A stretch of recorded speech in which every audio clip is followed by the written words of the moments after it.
Firefighting is one of the most dangerous jobs in the world. But what makes the job so risky isn't just the burning buildings. The National Fire Protection Association says the #1 killer of on-duty firefighters is sudden cardiac events like heart attacks. But some experts say these deaths are preventable. Investigative reporter Kristen Crowley shows us how and gives us an in-depth look at the greatest threat facing America's heroes. Our lives are measured in years. We met January of 2000. Timelines with weddings. It was June 16th of 2001. And babies. And eventually, the years stop. 50, just turned 50. 2017 was Matthew Vonderfeck's last year. It was far too soon for his wife Rachel and their 3 young boys. I feel like they missed out a lot that first year. I look back and wonder if they really had home here.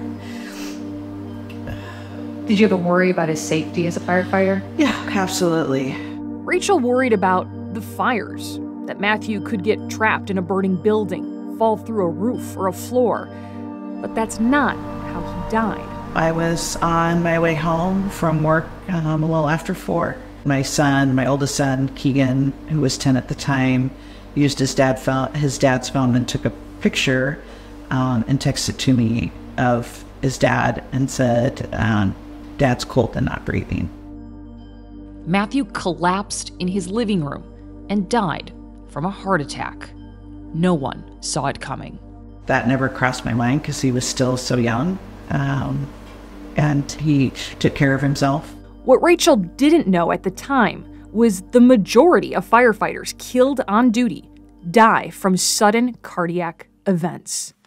The National Fire Protection Association's annual fatality and injury report found 38% of firefighter deaths in 2022 were due to just that.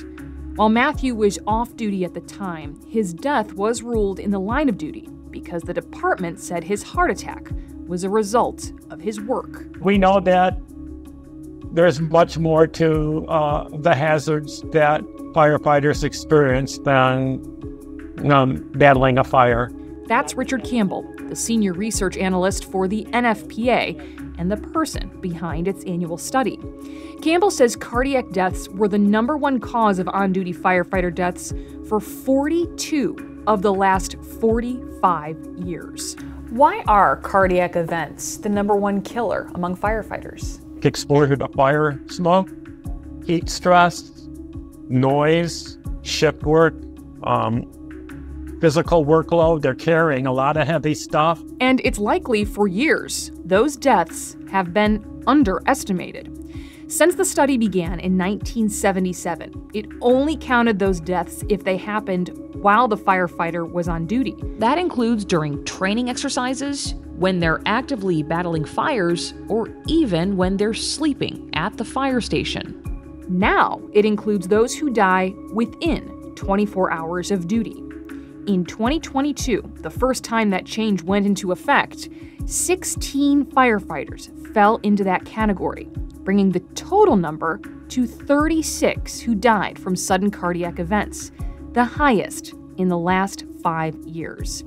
Campbell says the numbers are alarming because these deaths could be prevented. Physical evaluations and fitness programs.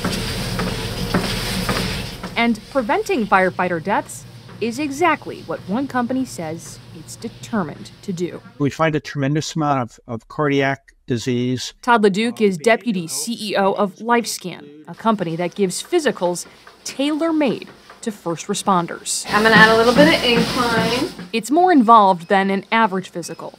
It's an annual 3-hour exam that includes an EKG, blood work, stress test, mental health screening, and full body scan.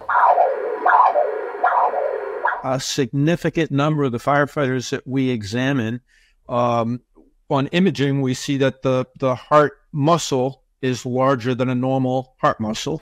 And we know that that's a precursor to sudden cardiac death in firefighters. A normal physical would miss that. That early detection allows doctors to treat the ailment before it turns into something deadly. But it's not just heart issues the LifeScan physical is looking for. This is Stephen Epperson, assistant chief at Liberty Fire in Missouri. 13. It's a pretty intense little physical. Stephen's taken it every year for the past 4 years. That first year likely saved his life. I was back there doing my ultrasounds, and the tech was going about her business, and she said, "Steve, you got a pretty large cyst on your kidney." Further examination found much more than a cyst. It was stage 2 cancer. Stephen had his kidney removed, and now I feel pretty good. he's back on the force, cancer-free, and one of LifeScan's biggest advocates. These things have been a lifesaver for several of us, mainly myself, and there's been some others that have cost some things too.